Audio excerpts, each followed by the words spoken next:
There's a lot of good quarterbacks coming back in the SEC, and it's kind of hard to pick the best one.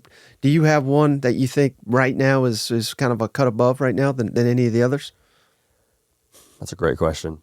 I think Quinn Ewers, if you were to line him up for a pro day, probably impresses the most. Mm-hmm. I think Carson Beck's going to be awesome, man. I think Carson Beck, by nature of what he did last year, in his first year as the guy, he gets another year with Mike Bobo. Mm-hmm. They went and got him some weapons in Colby Young and Lennon Humphreys and Trevor Etienne.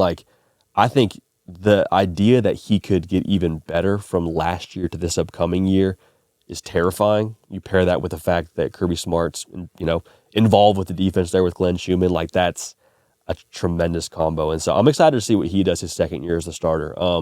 They don't ask him to do quite as much throwing the ball downfield as they do Quinn Ewers in that offense, but I think those two guys are probably my 1A and 1B in that conference. And then just entertainment value, man, like Mr. Let Brady Cook at Missouri, bro. He's talking about emotion and fire. He's a guy that's like, man, if I'm an offensive lineman for that guy, I'm gonna throw a little extra block after the whistle because 12 throwing the football,